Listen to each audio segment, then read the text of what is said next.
Gopichandra Vallabha Girivardhari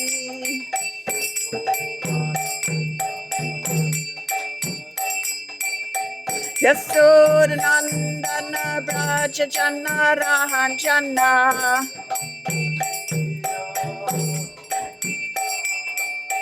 Yamunatira Anachari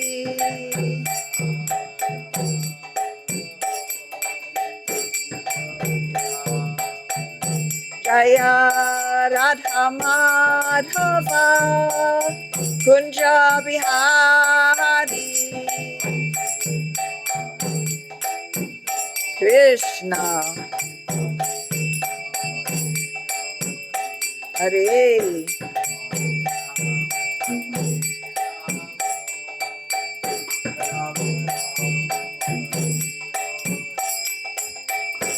Hare Krishna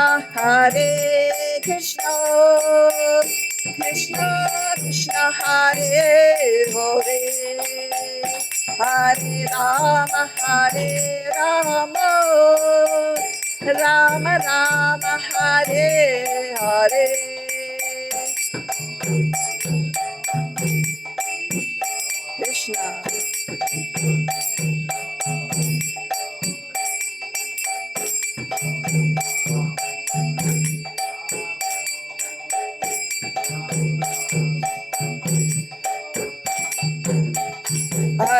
Krishna Hare Krishna Krishna Krishna Hare Hare Hare Rama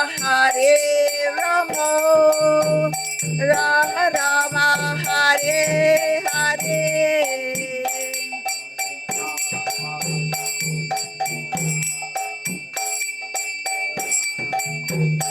Jaya Radha Sham Sundar Radha Shama Sundar Radhe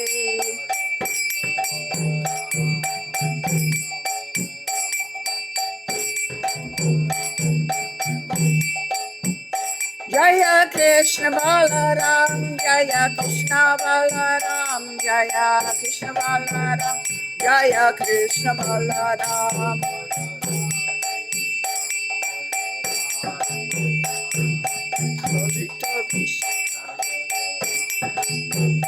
Jaya Radhe Sham Jaya Radhe Sham Jaya Lalita Vishaka Jaya Radhe Sham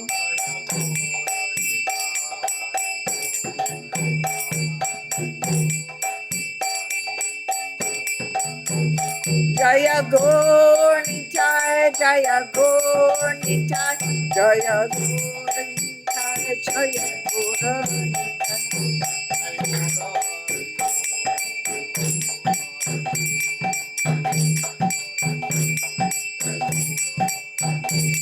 Jai Gaur Hari Bo Hari Bo Hari Bo Jai Gaur Hari Bo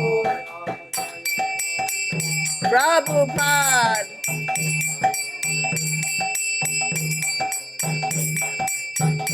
Jaya Jaya Prabhupada Prabhupada Jaya Jaya Prabhupada Jai Srila Prabhupada Hare Krishna Vansha Kalpatarubhyascha Kripa Sindhu Vaivacha Patitanam Pavanebhyo Vaishnavebhyo Namo Namaha. Thank you all so much. This is the last week I'll be here. I've been living for giving this class. Thank you so much.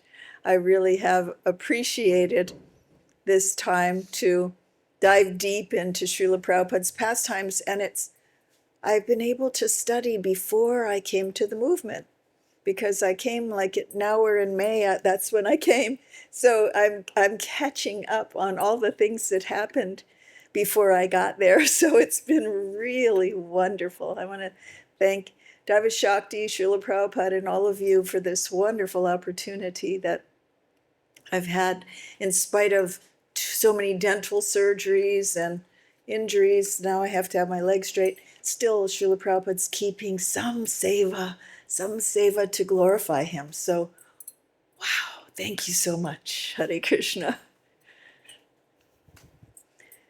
So, we're jumping right in. We eat a long, sumptuous prasadam feast, gossiping, joking, listening to records, and talking philosophy deep into the night. As we line up at the door to leave, this is now, they've just spent the evening at George Harrison's Tittenhurst, was it, no, Esher, his Esher mansion. And so they, we had a kind of a cliffhanger there. They were enjoying each other's company. So just as they were lining up at the door to leave, everyone embracing and thanking everyone else, Janaki remembers and digs out a beautiful hand-embroidered bead bag with chanting beads inside and hands it to George. "I forgot to give this to you," she says, and George takes it with both hands and thanks her deeply with his eyes. "Are you sure you guys will be all right on the road? It's kind of late, and it's starting to snow out there." "No problem, George. Good night." "Good night, Patty. A million thanks. Hare Krishna. Take care, Billy. Krishna will guide us to our chariot." Only one tire blew out on the way home. I mean, this gets worse. It's really... So they had to pull over over to the shoulder. It was dark, snow gusting as the cars swished past us on A3, the highway. We managed without a flashlight to get the truck jacked up and the tire changed. Now this is an antique vehicle. Imagine that. So we got the truck jacked up and the tire changed. And when the truck wouldn't start, okay, Gurudas, here's the crank. You know what to do. It was a crank. It was such an old-fashioned vehicle. They had to crank start it. So, everyone else waited in the truck. Gurudas in his New York overcoat, this huge overcoat, yellow skirt, the dhoti, quite a sight, and flip-flops. It was snowing. And whenever I was, there we were doing Harinam Sankirtan in Hawaii on the street with flip-flops, they would tell us, "Oh, they're doing the same thing in the snow with flip-flops in London." So we would think, oh, we have it so good here in Hawaii. The weather's nice, so it's not a problem. And we were imagining. And so this past time, it really hit home because I remember hearing this over and over again when I was young. Because oftentimes we would have two different flip-flops. They weren't even matching. We had two sets of clothes and two different colored flip-flops. We were just really, we slept on boards. We were young. We could bounce. Now we don't bounce very high. We're not so bouncy. So the snow was flying by him in the headlights. He was crunched over the truck. Snarling, he jerked the damn crank handle round and round. Suddenly, the crank got caught in his hoodie. Just as the little motor fired up and spun the crank, 4 yards of yellow cloths were stripped from his body. Oh no, his dhoti was caught in the crank. I had a good laugh over that. There he was. Gurudas just stood there stunned, his bare white legs and knickers exposed in the high beams of the passing motorists. Oh, Krishna. They had a great evening, but then this is the end. You know how it happened. We laughed so hard we couldn't move for about 5 minutes. Finally, we put the old girl into gear and chugged off down the motorway at 30 miles per hour in a cloud of blue smoke. Wait till George hears about this. It's almost like he predicted it. On March 4th, a few days after our visit to Esher, George is interviewed at Apple offices by David Wigg. The interview is aired on BBC Radio 1's Seen and Heard, one of the most popular radio programs in Britain. In India, they chant all the time. Hare calls upon the energy of Krishna. By making the repetition of that Hare Krishna, if you say it long enough, you build up this identification. You know, I was actually doing a lot of research on the internet, just trying to see the behind the scenes things that were going on. And there was a song in 1968, I think it was I Am the Walrus. And in that, John Lennon says, Hare Krishna. Everyone's chanting Hare Krishna. And so during that time, everybody was trying to decode what the Beatles are saying. You know, in the mysticism of their songs, there had to be so many layers of philosophy within their songs. And he wrote this particular song, I Am the Walrus, to just try to make a spoof about why are you trying to be that philosophical? But still, in it, he said Hare Krishna. And that was as early as I think it was 67 or 68, that he said Hare Krishna in a song. If you say it long enough, you build up this identification. Whatever you truly identify, you become one with it. It is really a method of becoming one with God. This is George Harrison's philosophy. And at that time, I was an impersonalist too. We were all trying to become one with God. That was a big thing. I was a book distributor, but it was impersonalist books. Prabhupada saved us, really. I had a case of this, it was called The Impersonal Life, Becoming One with God, you know, and we're coming from these yogi, vegetarian, meditator backgrounds, you know, and Prabhupada just took us and he added Krishna to the front. Just add Krishna. So he brought us all to the blissful platform of Krishna consciousness. Whatever you truly identify with, you become one with. So it is really a method of becoming one with God. It's the same sort of thing as meditation. It has a quicker effect because music is a powerful force. God likes me when I work, but he loves me when I sing. The response is in the form of bliss. These first meetings and talks with George were very special to us, of course, and as young disciples on a mission for our spiritual master in London, our busy lives went on without too much thought about George or what he was doing. We were driven by an intense desire to see Krishna. At that time, the picture of Gopal, there were two pictures that were very, very popular. Gopal holding the Nilgai and a young, beautiful. And then there was another one of Murli Manohara. Those were the two.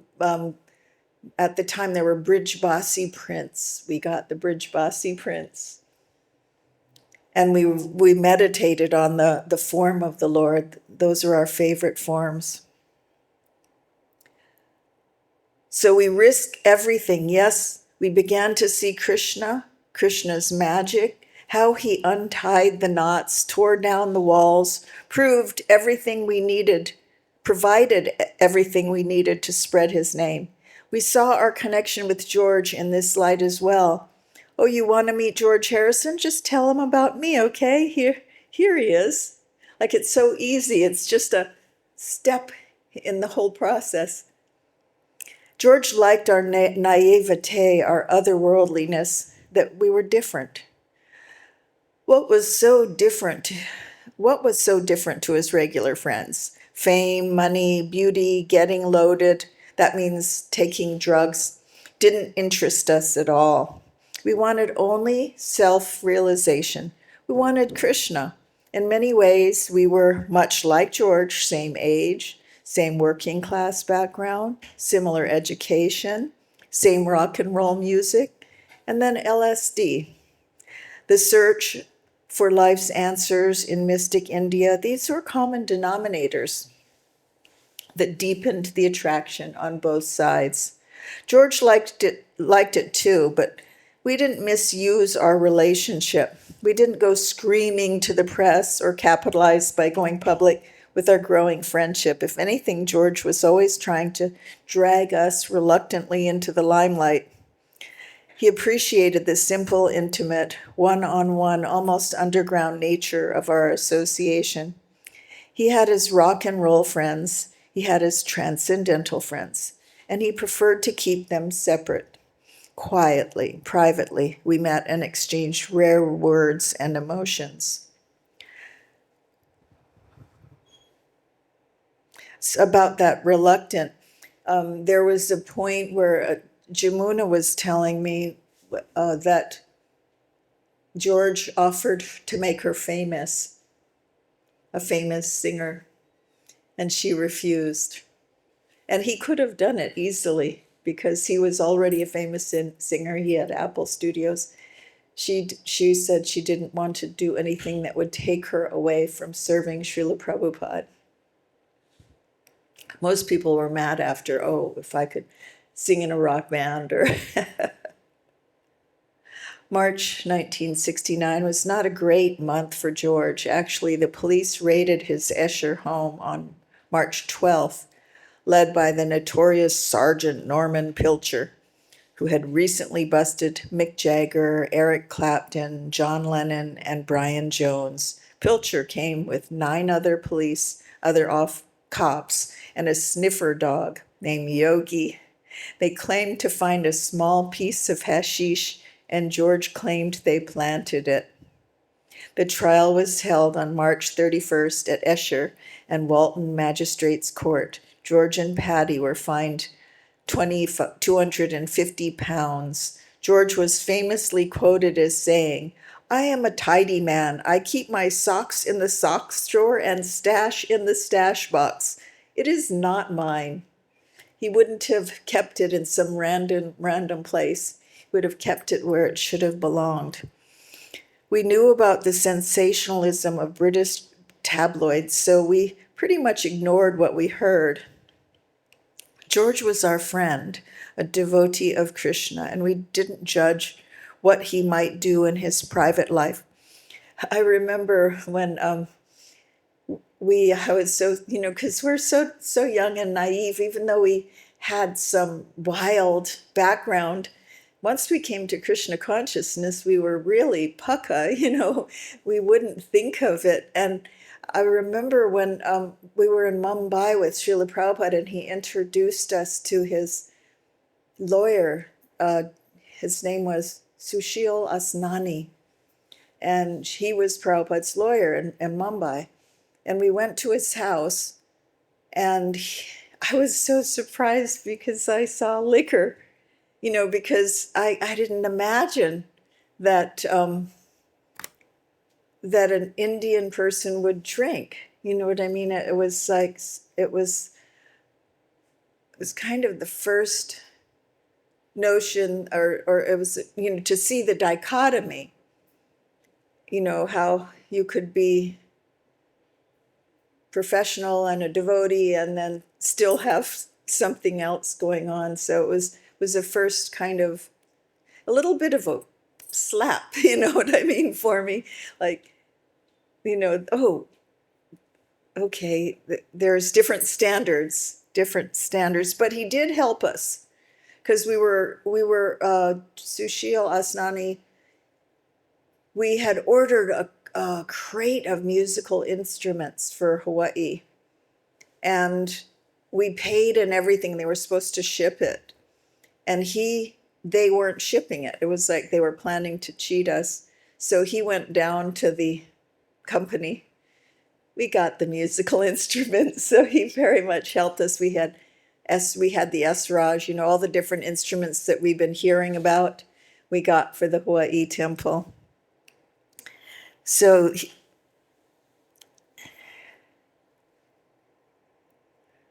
We were busy with Sankirtan and spreading Krishna consciousness during every waking hour in an unfamiliar and sometimes hostile city, and at the same time working hard to keep a roof over our heads, feed the kid, keep the truck running, and maintain our spiritual practices.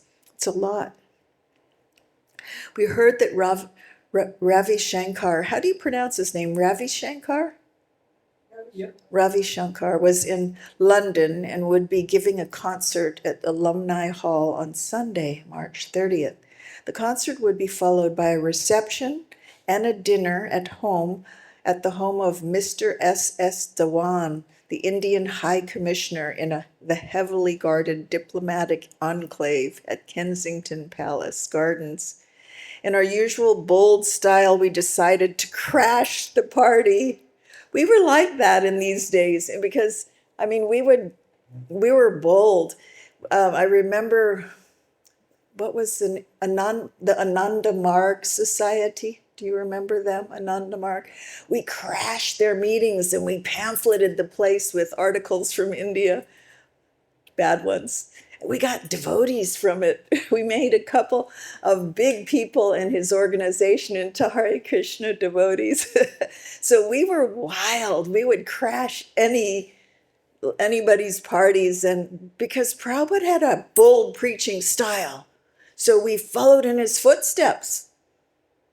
We did like this. We crashed the party. It was normal for us because we were rebels with a cause for Krishna, to spread Krishna consciousness, and we were unknown. So we had to use these shock tactics, they were quite effective. Okay, so yes, they crashed the party. Our 20-year-old red truck overflowing with strange-looking people pulled up to the gate. A bobby came to the window. "We're going to the reception for Ravi Shankar," I said. "Our invitation is in the truck here somewhere." It was dark, and we shuffled stuff around in the crowded cab, the baby fussing.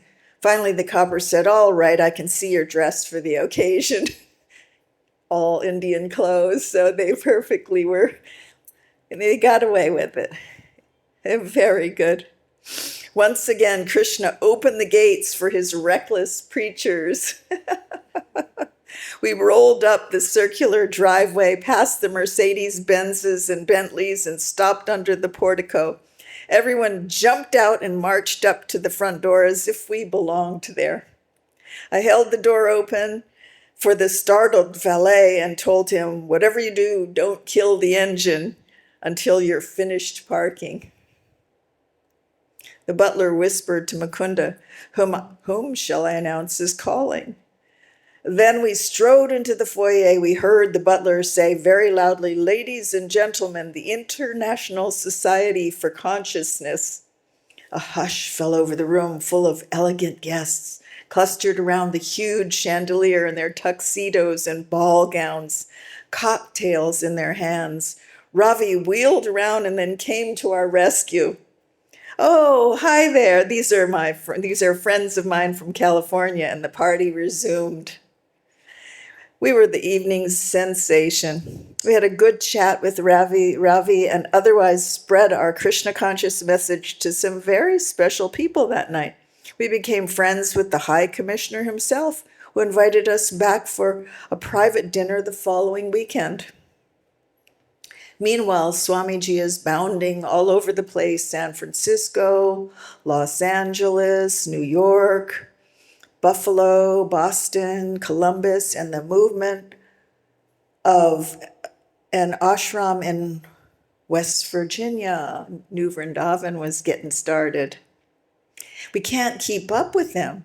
He wants to come to London as soon as possible, but at the end of March 1969, we get hit with a bomb. Nigel has sold the Betterton Street building, and we must leave the premises. We heard clomping up the stairwell to the top floor. We hear through the ceiling sounds of furniture being moved. Nigel's phones and informs us that the new owners are moving into the building, and we need to find new accommodations.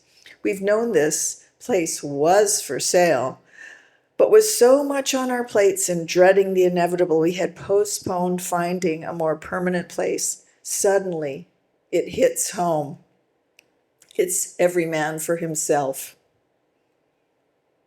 There are some of the connections.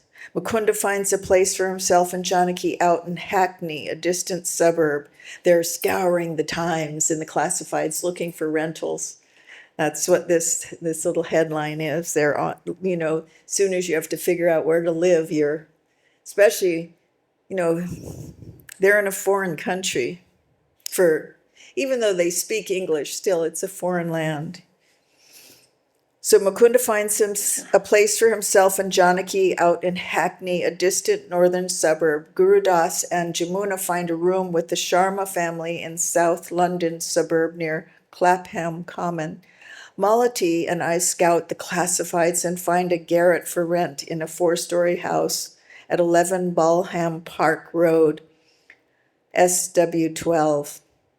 We now live about 3 miles from Guru Das and Jamuna's place and 13 miles from Hackney. That's a long way in a crowded city.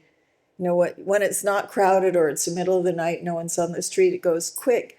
But if you live just a few miles away and in a crowded city like London, so in 2 short days, we were spread out all over London. For the first time since we'd been in London, I'm depressed, like for days on end. 7 months we've been here and still no temple. No way we can bring Swamiji over to this mess.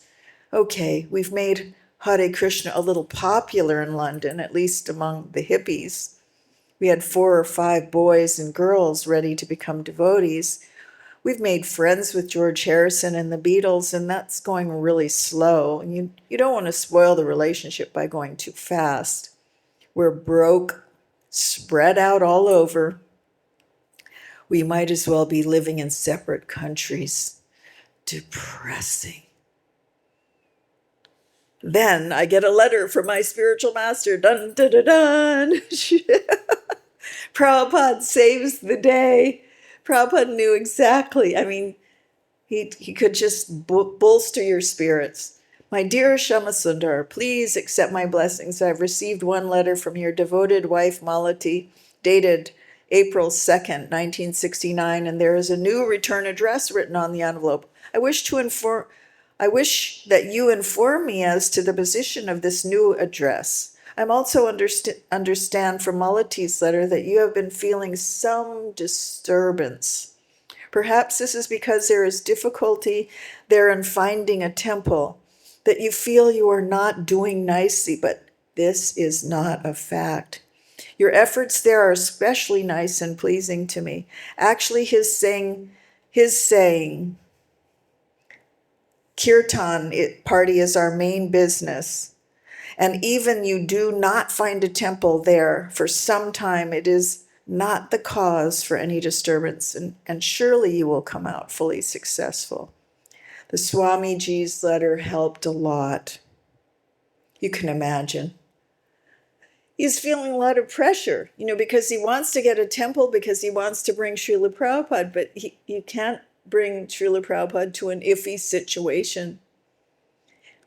In early April, we received our first shipment of 2,000 Back to Godhead magazines from America for distribution in England. We paid 15 cents a piece for them and sold them on the streets for 3 shillings, about 38 cents. BTG number is 23. April 18th issue contains some startling news. Prabhupada, the word Prabhupada is a term of the utmost reverence in Vedic religious circles, and it signifies a great saint even among saints. The word actually has 2 meanings. First one, at whose feet Prabhupada. There are many Prabhus, a term meaning master, which the disciples of a guru use in addressing each other. The second meaning is one who is always found at the lotus feet of Krishna, the spiritual master. in the line of disciplic succession through which Krishna consciousness is conveyed to mankind, there have been a number of figures of such spiritual importance as to be called Prabhupada. I was in the room watching Gaursinder and Govindadasi fight about the way that, because they were both there, and it was Govindadasi was Prabhupada's secretary, and she was taking dictation from Srila Prabhupada, and this was in March of '69, and she wrote it to another sannyasi, Swamiji, and then Prabhupada, so that's a third class address. And she said, what? That's what we call you. Why would we be calling you a third class address? And so he said, Gaursinder, find 3 other addresses then. Bring them to me tomorrow. So maybe I'll choose something. So he brought Prabhupada, Guru Dev, and what was the other one? Oh boy, I'm forgetting.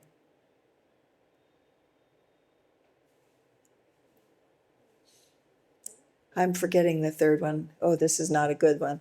I think it might have been His Divine Grace, but when Gaursinder brought them the next day, Govindadasi was at the door, and they were going over what new address that they should call Srila Prabhupada. And as soon as Gaursinder said Srila Prabhupada, his eyes lit up, and it reminds me of my spiritual master. So even though we say, when we chant Jai Srila Prabhupada, we also say Guru Deva, Jaya Guru Deva. We chant Srila Prabhupada and Guru Deva. There's many times in the kirtan where we would be chanting to Srila Prabhupada while Srila Prabhupada was in the temple room. We would be chanting his name, and we're at the kirtan, but we're very much, if the drama was going on or anything was going on, we were very much Prabhupada conscious. More than anything, we were Prabhupada conscious. Everything was in relation to Srila Prabhupada. If he was in the room, your consciousness or your attention wasn't anywhere but on Srila Prabhupada. He was so beautiful and so graceful. How could you not? It was like having this incredible personality in your space. I've never actually had, even my great aunt, who was she was Buddhist and Baha'i. She was kind of an eclectic. She said, wow, his aura is very huge. She was very impressed with him. And when people would meet him, they would be notably impressed by his dignity, the way in which he carried himself, and the grace, the way that he moved his hands, his gestures. You just get mesmerized, So our consciousness would be on Srila Prabhupada. There would just be nothing you could do. And in the acting world, actors and actresses do not like to act alongside of animals or children, because everybody's consciousness goes on to the animal or the child. But as soon as you're in the atmosphere around Srila Prabhupada, if you look, many pictures, even with his godbrothers, I have one up on my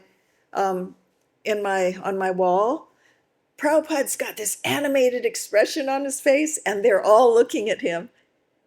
He somehow commanded so much attention. You couldn't help but become Prabhupada conscious. So they were arguing who was the one who got some credit for, but it was really shared. I think Govindadasi wrote it a little different, and then Gaursinder was saying, wait a second, I was the one who brought those addresses to Prabhupada. And she said, well, I was standing in the doorway, and it's like somehow or other, when you're with Srila Prabhupada, it's like you and Prabhupada. That's it. And the whole rest of the whole planet is blocked out, you know. So many times we'll hear the pastimes a little differently from one person. That's why I'm doing 4 different devotees, you know, doing the same exact timeline, because you're getting a different perspective from each one of them, from where they're coming from in relation to Srila Prabhupada. It's absolutely beautiful. Absolutely beautiful to see these different focuses onto, like Jamuna, it was Kirtan and Prasadam.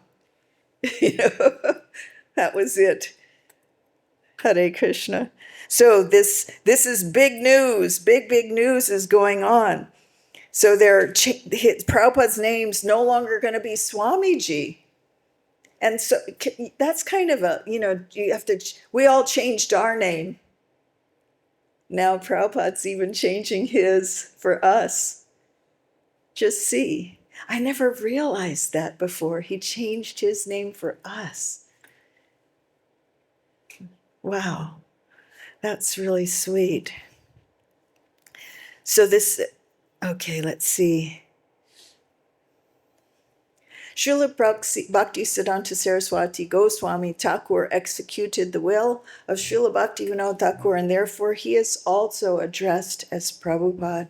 Our spiritual master, Om Vishnupad 108 Sri Srimad Bhaktivedanta Swami Maharaj, has in the same way executed the will of Srila Bhaktisiddhanta Saraswati Goswami Prabhupada in carrying the message of love of Krishna to the Western world. And therefore we, American and European humble servants of his divine grace from all the different centers of the Sankirtan movement, have followed in the footsteps of Srila Rupa Goswami Prabhupada and prefer to address his grace, our spiritual master, as Prabhupada, as he has kindly said yes. So Prabhupada said yes. This was big news in Back to Godhead. Big news.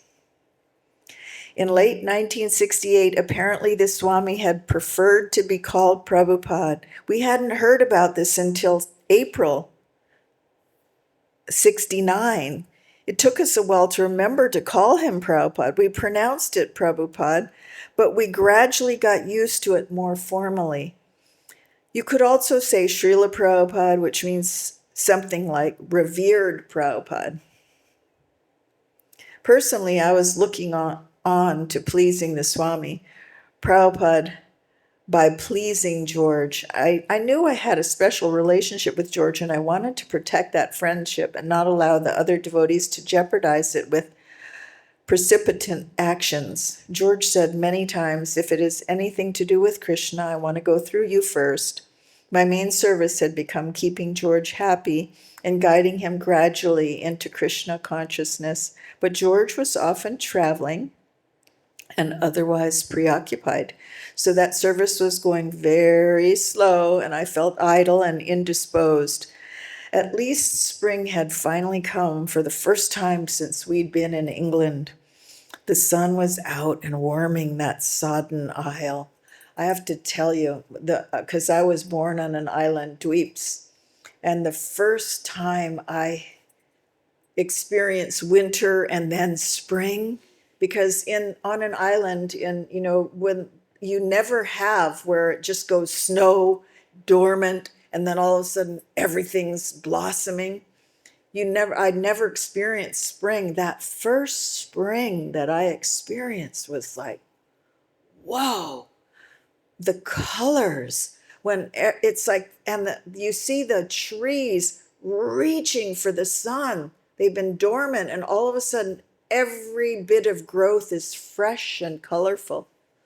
It was just fascinating, that very first spring that I experienced. So I can see how they're having that whoa experience in London. It's been snowy, it's winter, oh my goodness, and now we're getting into spring. So the sun is coming out.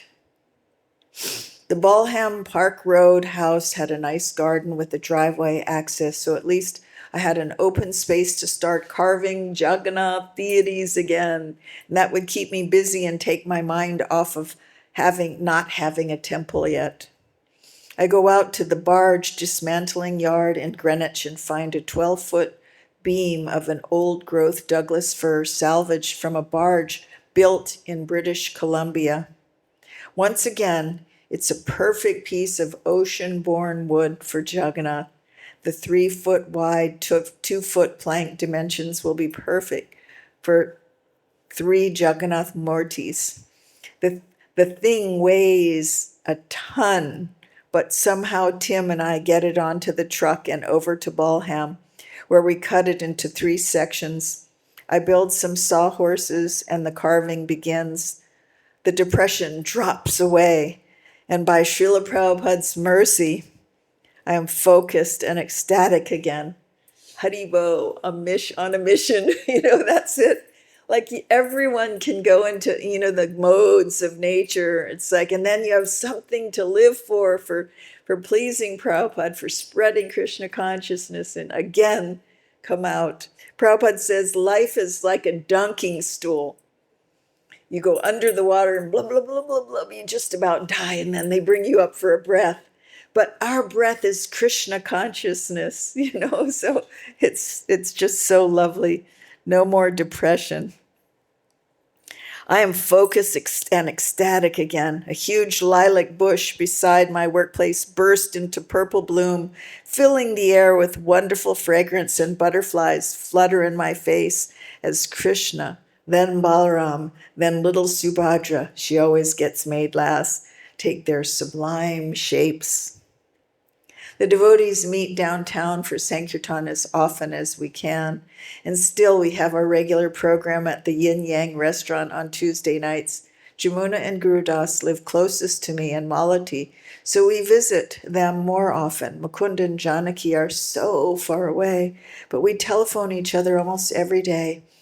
Now that Jagannath deities are being carved, we write to ask Prabhupada if we can stage a Ratha Yatra festival this summer. A huge Jagannath parade in London might be just the event to kick us back into gear. We need a rhino to chase for the Swami. Meanwhile, Mukunda and Gurudas are running around looking at empty buildings and redundant churches. Mukunda's still trying to get ISKCON legalized in the UK and tuning pianos. And I'm still out in Belham carving deities in the yard and building a bathroom for Mr. Parikh. Prabhupada regularly sends Jamuna transliterations and tapes of prayers and songs. So she's still working on our repertoire, and Malati is caring for little Saraswati. Not much going on, but the seeds are planted, and spring sunshine will soon bring blossoms, we hope. On May 12th, I receive an urgently awaited letter from Srila Prabhupada. The Ratha Yatra may be fixed up from 20th July to 27th July. So it looks like Prabhupada might even be synchronizing it with Puri, the timing. And it's only because I know we have this ongoing dispute now with the Puri Pandas in regard to our timing, because we do Ratha Yatra year-round in the West. But Prabhupada's fixing it up 20th to July to 27th July. We choose 27th in order to give ourselves as much time as possible. As it is, we'll have a little more than 2 months to prepare for this gigantic festival. Mukunda and Gurudas start working on parade permits. Jamuna takes charge of decorations for the Rath cart and the deities. In my typical style, I had impulsively promised Prabhupada to build 3 gigantic Rath carts, with each cart being twice as big as any previous carts. I cleared enough workspace in the yard, measured the width of the driveway entrance at 11 Balham Park, and designed the first car to be a few inches narrower so that at least we could get it out into the street. I got this picture on the internet. This is the first one. Pretty ratty, but woohoo! They got it done. Can you imagine? One man doing it, too. One man building. I'm sure the ladies had something to do with the canopy. because I know I've sewed many a canopy in the early days for the Roth carts and little flags, festoons. The card dimensions on paper were something like 20 feet wide by 30 feet long. Where would we get the money? Where would it come from to pay for the wood? Wood wasn't cheap in England like it was in California, but who would build it with me? Despite these challenges, the project took on a life of its own. All the devotees, including the new English kids, plus sons of some of, woo, sorry, I don't want to yell, plus some of the sons of our Indian friends pitched in. They raised money and came over to help whenever they could. Slowly, this monster cart took shape in the side yard of Balham House. Using techniques we had developed for the Roth cart in San Francisco, I doubled the size. Uh-oh. Okay. We've got some trickery going on. Okay. We doubled the size of everything. To save money, I brought used lumber off demolition sites and used bolts where there should have been 3. I mean, we lived so simply and so frugally, and everything practically was, like it says in Bhagavatam. We're going to restart. It says in Bhagavatam how you don't have to worry about clothes. You can there's some discards on the street. We actually lived that simply. We lived in the early days off the land. We collected fruits and vegetables, and we would go door to door, and we literally lived by what we could beg from people. We didn't have jobs, and so we lived extremely simply. And we got government subsidy, and the government subsidy went towards the Sunday feast, so that we can make a festival for everybody else.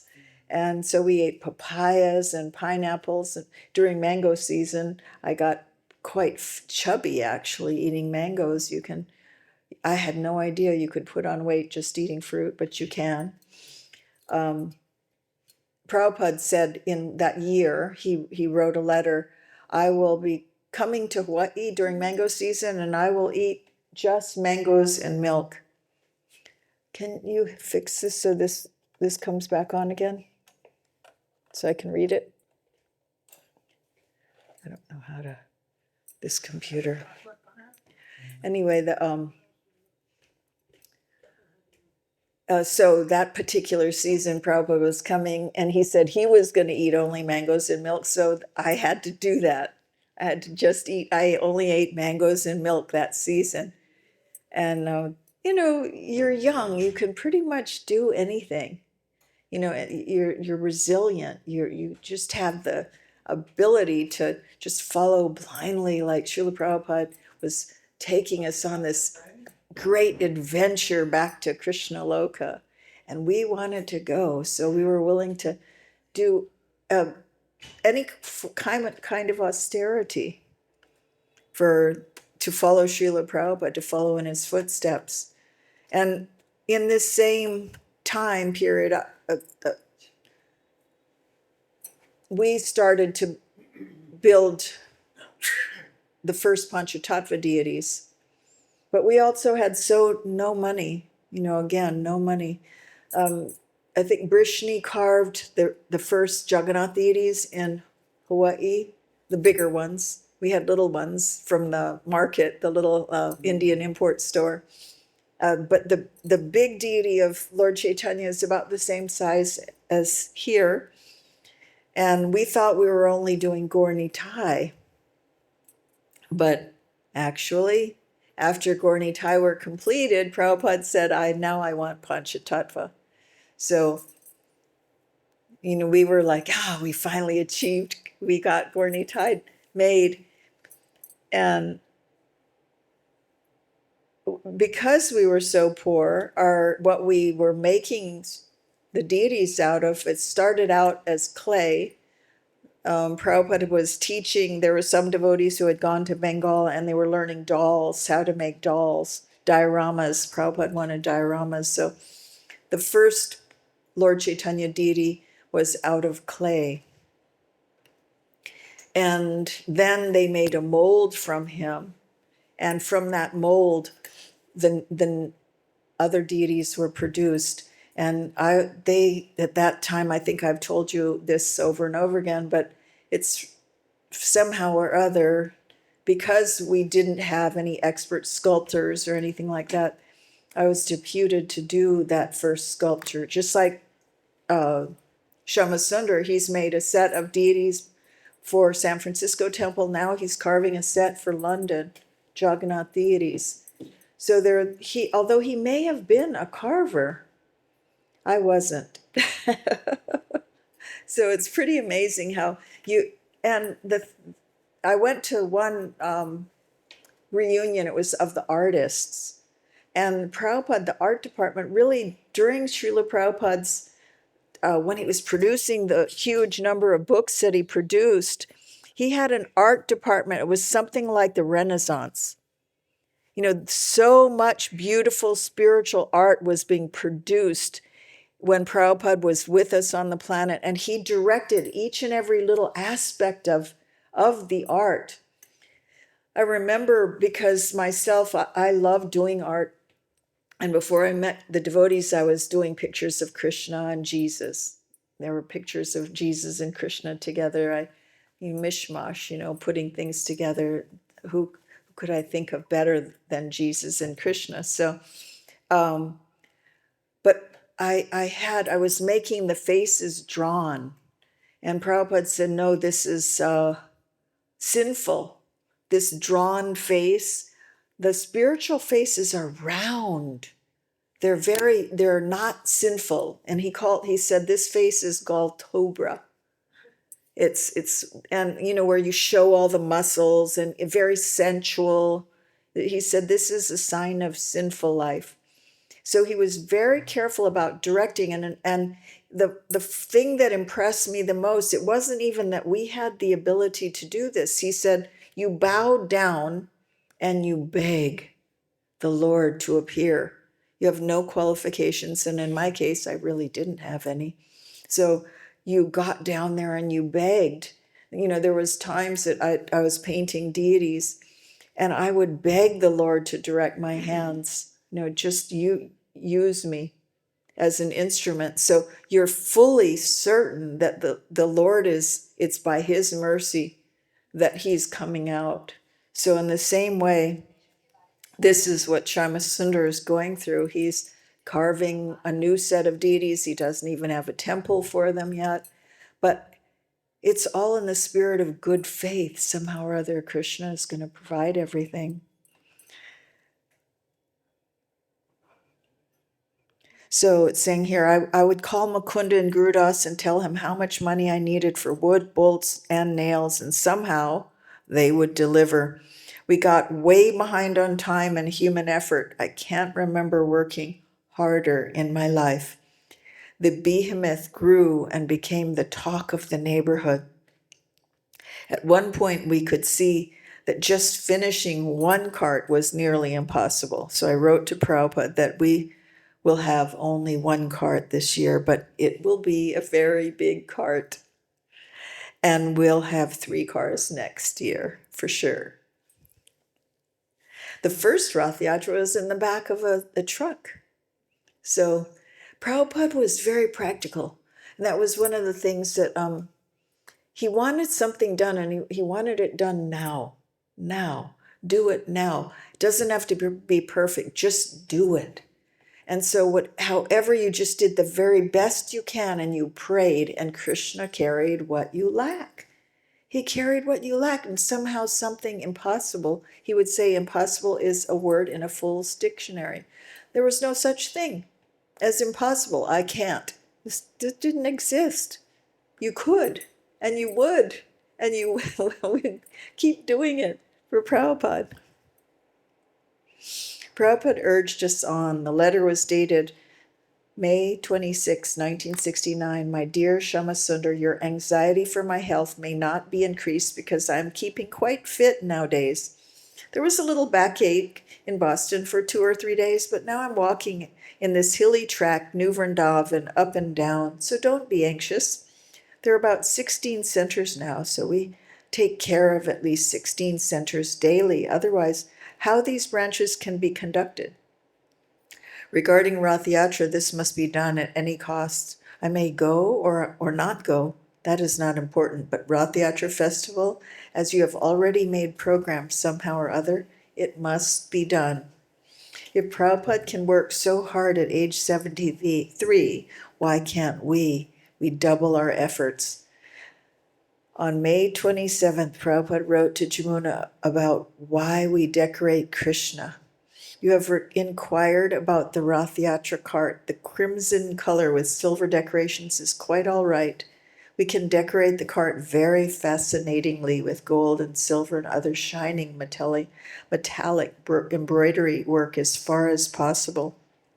The idea is more. The more we decorate Krishna, who is non-different from the car also, the more we become decorated indirectly. We are compared as the shadow of the Supreme Personality of Godhead. It is stated in the Bible also, man is made after God.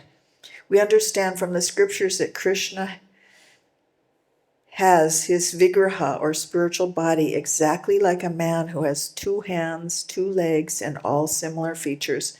If you decorate your face, you do not see directly how your face has become beautiful. But when you see the reflection of your face in the mirror, then indirectly you can see the beauty.